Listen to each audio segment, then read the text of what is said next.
Assalamualaikum warahmatullahi wabarakatuh. Alhamdulillah, alhamdulillahi rabbil alamin. Assalatu wassalamu ala asrafil anbiya'i wal mursalin, sayyidina wa maulana Muhammadin. Ashhadu an la ilaha illallahul malikul haqqul mubin, wa ashhadu anna Muhammadan abduhu wa rasuluhu was-sadiqul wa'adal amin. Allahumma salli wa sallim wa barik wa karim azanul nabil karim, ihdinil lazi min jalalika wa innal lazi bin jamalika wa innahu bin kitabika wa tahirin wal mujahidina amma ba'du wa ibadullah. Bersyukur kita kepada Allah dengan mengucapkan alhamdulillahi rabbil alamin atas segala limpahan karunia rahmah dan hidayahnya, dengan segala nikmat dan izinnya juga dan ridhonya juga, sehingga kita dapat melaksanakan perintahnya beramal dan beribadah zahir batin dunia dan akhirat. Bersalam kita tidak akan pernah kita lupakan. Marilah sama-sama kita sampaikan dan kita panjatkan kepada junjungan kita Nabi Allah, Nabiul Akhirul Zaman, Rasulullah Muhammad sallallahu alaihi wasallam. Atasnya kalimahnya kita kalamkan dengan membacakan Allahumma sholli ala Sayyidina Muhammad wa ala alihi Sayyidina Muhammad.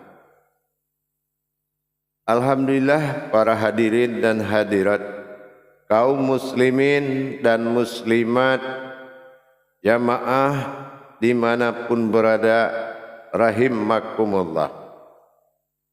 InsyaAllah dalam pertemuan ini, dalam waktu dan kesempatan yang kita muliakan ini, saya Guru Mursyid Syekh Nur Muhammad Buya Irwan Maulana Al-Khalidi Sumatera Barat, dalam makom majelis zikir Ma'rifatullah, tentunya dalam tayangan YouTube kesayangan kita, Kupas Tuntas YouTube Buya Pasaman Timur, dalam rangka meningkatkan iman dan takwa kita kepada Allah, tentunya dengan kita belajar, menuntun dan dituntun dalam makom ilmu tauhid. Tauhid, tasawuf, tarekah, syariat, hakikat, tarikat, marifat adalah tajalli Allah. Tidak ada perbedaan di antara makom itu. InsyaAllah dalam waktu dan kesempatan ini saya akan berbagi wawasan tentang 12 kodrat besar Allah di dalam diri sebagai kodrat asal dan usul semua terjadi. Di dalam 12 ini, kodrat besar ini, dalam kodrat yang 3 besar menjadikan pecahan 12 kodrat terkuat asal usul semua jadi. Dalam makom ini saya akan mengambil yang kedua, yaitu 4 kodrat mengasal usul 4 nur terjadi di alam hayat ini. Sebagaimana yang pernah kita sampaikan dalam tayangan sebelum ini, 12 makom itu adalah 4 unsur nur hayat Allah pada alam semesta ini. Kepada wujud umul diri adalah dikatakan nur, nurullah, nur Muhammad, nur hak Allah. 4 ini adalah semua asal usul hayatnya Allah pada diri yang dikatakan awal ruh terjadi. Tapi 4 daripada unsur zat yang mengawali 4 nur itu terjadi adalah 4 zat Allah pada diri disebut dengan di wadi mani manikam. Nah, inilah yang dihakikatkan kepada suatu kodrat yang diwasilahkan menjadi Rabbil Alamin, yang membuat semua bertuhan kepada Allah dalam hukum basmalah yang dilimpahkan kepada mawjudullah, yaitu rahmatan fil alamin Muhammad Rasulullah sallallahu alaihi wasallam. Ini yang dikatakan Ruhul Azoma. Kalau Allah mengisi gelarnya Rasulullah itu di tingkat syafaat alam disebut dengan Ruhul Azoma, artinya sumber awal terjadinya hidup. Mana Ruhul Azoma itu? Qudsi Allah juga telah mengatakan Allah mukhalifatul wali hawadisi dahali. Nah, inilah harus perlu kita pahami. Maka dikatakan mukhalafatul lil hawadis tadi. Nah, kenapa Allah menjadikan semuanya dalam perbedaan? Tidak memiliki sama asal usul, karena kodrat ini adalah kodrat tajalli Allah dalam makom kodrat Muhammad berupa-rupa pada Adam. Mana yang dikatakan di wadi mani manikam, atau dikatakan wadi madi mani manikam, di mana letak makom dan kemana wujud makom. Inilah yang dikatakan asal usul daripada nur. Asal usul daripada nur yang 4 adalah zat yang 4. Maka ini posisinya yaitu alam petunjuk terhubungnya, yaitu pada solat Isya yang dimakomkan kepada isyarah wa'adi ma'adi mani manikam. Nah, dalam hal ini kita harus tahu asal usul penciptaan rahmannya Allah ini adalah dari 4 kodrat zat tersebut. Ini yang menjadi pegangan mim ha mim dal Muhammad. Nah, 4 ini mim ha mim dal dalam hukum hijaiyah. Maka dikatakan wadi mani mani manikam. Mana yang wadi, mana yang madi, mana yang mani, mana yang manikam.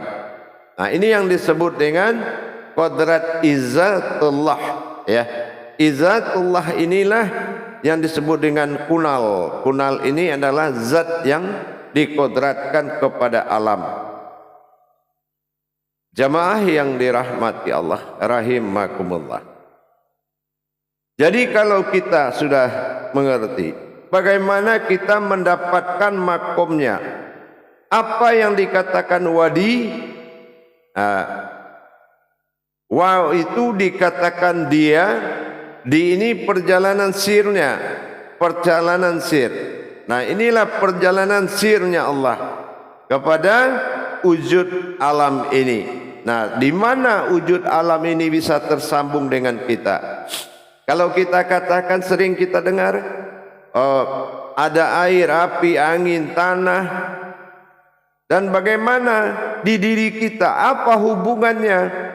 Kalau memang manusia itu adalah umul atau umul sifat, asal muasal semua terjadi, yang ada pada alam ada pada diri, bagaimana kita bisa tahu kalau kita tidak mengkaji unsur kunalnya, yaitu zat awal mereka jadi. Nah, di sini kita akan mulai berwawasan untuk mengetahui. Jadi dikatakan pertama para hadirin dan jamaah, yaitu hubungan batin antara kodrat manusia dengan kodrat alam yang ada di manusia. Itu ada 4 hubungan batinnya.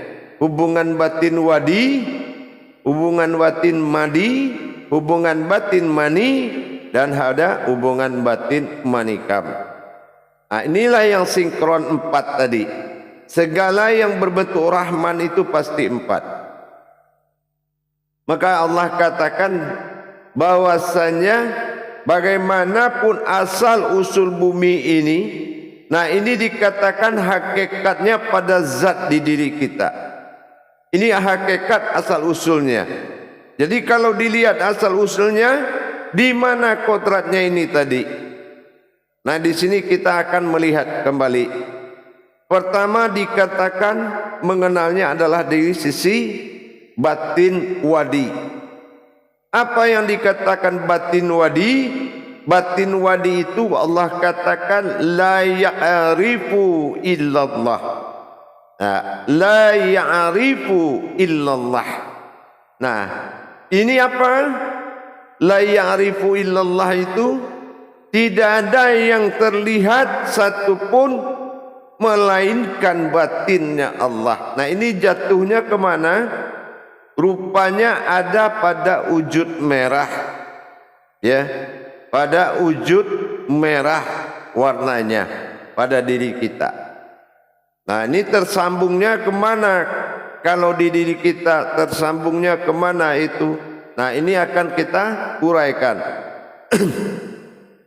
Jadi kalau makom yang 4 tadi itu tetap pada posisi mengikuti qalbi, markubah jantung, ma'ani pada kening atau dikatakan makom sifat, dan manikam pada jasad. Jadi tetap dia mengikuti 3-4 kodrat tersebut. Tapi bagaimana wujudnya? Wujud daripada itu, nah disinilah yang dikatakan kalau dia disebut wadi tadi, ini kembali kepada unsur zat, ya, unsur zat. Unsur zat inilah yang dikatakan sifat jadum Muhammadun lil jadumah illallahu. Nah jadi kalau dikatakan zat ini adalah, kita ingat awal penciptaan Allah. Kalau Rasulullah ditanya, Jibril bertanya kepada Allah, apa umat apa yang pertama engkau ciptakan ya Allah? Allah menjawab, antil qudratin fin nuri. Pertama aku hanya menjadikan nur. Nah inilah nur. Nah atau dikatakan hayat. Nah ini pertama dia ciptakan adalah nur. Nah semuanya itu nur. Tidak ada satupun melainkan nur semata. Ini yang dinamakan nur. Karena nur ini memuji terus beribu-ribu tahun. Maka disinilah kita mendapatkan suatu asma dari Allah, bahwasan nur itu adalah ruhul azma, sumber semua hidup, sumber semua yang kehidupan, asal kehidupan jadi. Nah itulah yang dikatakan dengan sifat wadi. Jadi kalau kita lihat apa wujud merah pada bumi ini, nah inilah yang dikatakan asal wujud daripada sebuah kodrat, yaitu pada wujud langit. Ya, wujud langit itu disebut dengan sujud la ya'firifu illallah. Nah ini. Jadi kalau umpamanya hakikat daripada penciptaan awal adalah wadi, berarti wujudnya adalah merah. Makanya kalau sore hari kita sering melihat ada merah pada langit, ya. Nah itu, jadi itu adalah wujud la ya'rifu illallah. Nah itulah sir batin pertama asal usul daripada kejadian langit, ya. Atau kalau dilarikan ke kita, ini sifatnya bersifat daripada kulit kita. Nah ini juga dalam bentuk perwujudan asal usul langit dan bumi. Nah ini langit dan bumi. Jadi inilah yang dikatakan zat awal jadinya, yaitu pada diri kita adalah kulit daging. Nah inilah kulit dan daging ini kulit itu langit, daging itu bumi. Nah inilah yang dikatakan zat wadi, batin wadi. Nah, itulah yang menjadi asal usulnya yang berwujud merah, la ya'rifu illallah. Nah gitu. Yang kedua adalah madi. Nah madi ini adalah berwujud rupanya hitam. Nah ini rupanya hitam. Kalau wujudnya madi bersifat, maka dikatakan dengan la ma'buda illallah, la ma'buda illallah. Nah itu sifatnya di pada kodrat diri, di sifat alam itu adalah rupanya juga berwarna merah, tapi kodratnya tetap bernama api. Nah, ini nur sifat. Nah, nur sifat bagi Allah. Jadi nur sifat itu. Jadi kalau kita tahu seperti itu, madi itu kodratnya berkodrat bukan merah tetapi berkodrat pada hitam. Nah itu hitam. Jadi kalau di diri kita la ma'buda illallah itu pada posisi air, sifat air, ya, sifat air gitu bagi diri kita. Jadi kulit daging tadi ada kulit dan daging, dan ini kedua ada air. Jadi kalau tangan kita sempat kebakar itu ada air yang keluar. Nah itu jadi disebut dengan la ma'buda illallah. Nah inilah sifat penyembahan bagi dia kepada sifat seluruh alam. Bagaimana penyembahan-penyembahan itu dilaksanakan oleh alam kepada kepada Allah melalui diri kita. Nah yang ketiga adalah mani. Nah mani ini itu sifatnya adalah mani ini ada pada kening kita. Nah, rupanya putih. Nah, ini yang berwujud kepada kita itu berupa akal dan pikiran. Nah itu berwujud kepada akal dan pikiran.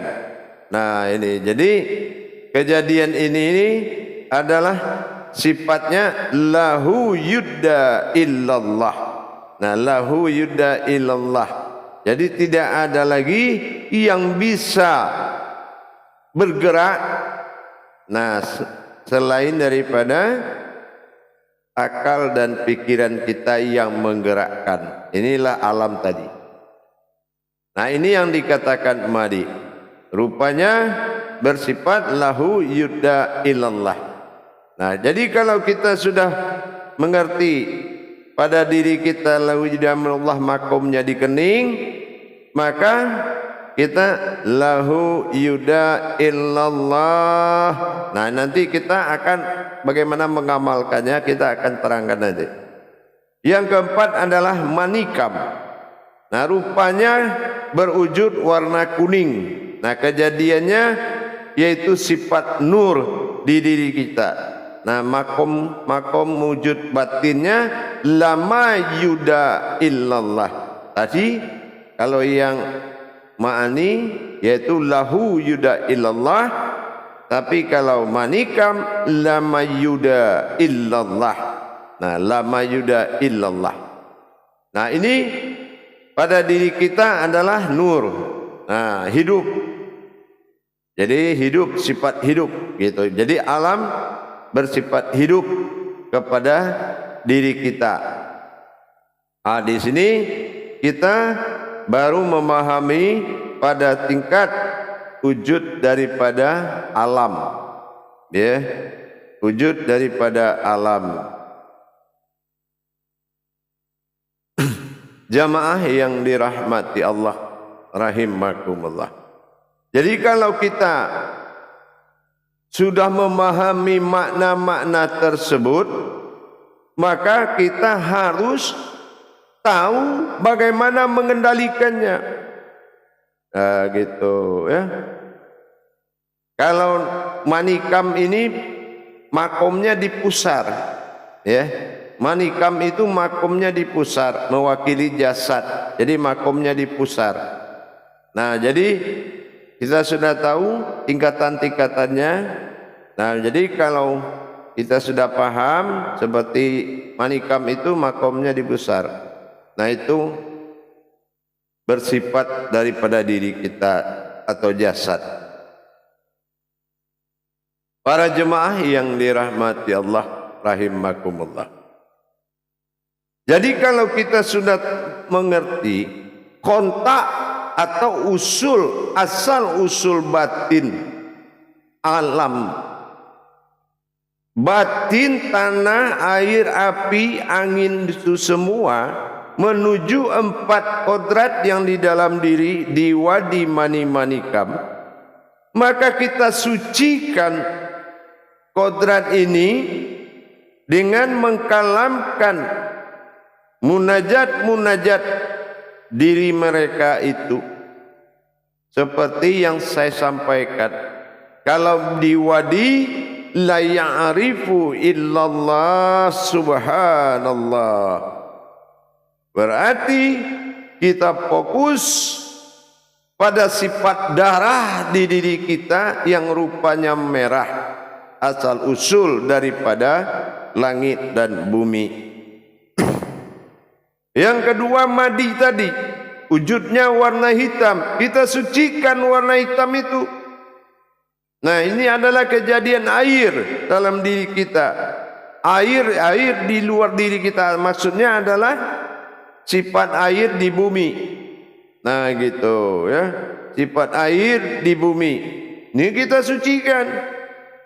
Nah gitu, kita sucikan semuanya dengan kodratnya. Yang ketiga itu mani, jangan lupa, insyaallah dengan kekuatan zikir mensucikan kodrat-kodrat alam pada diri itu ditujukan pada cahaya yang berwarna putih, yaitu menuju akal dan pikiran kita. Nah yang keempat baru manikam, yang tiga tadi lahu yudai illallah, baru 4 manikam. Nah, di manikam ini rupanya kuning, sucikan warna kuning itu gitu ya, disucikan warna kuning itu. Nah ini yang mengarah kepada pusar kita ya, mengarah kepada pusar kita gitu. Nah ini kalau sudah begitu baru kita tahu kalau umpamanya yang tadi sifat wadi itu asalnya api, warnanya merah. Nah kita bersihkan bagaimana secepatnya. Ini yang akan menjadi urat dan tulang kita. Jadi yang 4 ini asal usul kodrat kita ini, hubungan batin dengan alam ini, air, api, angin, tanah, atau diinkludkan menjadi langit dan bumi, berhubungan kepada 4 batinnya yang ada pada diri kita.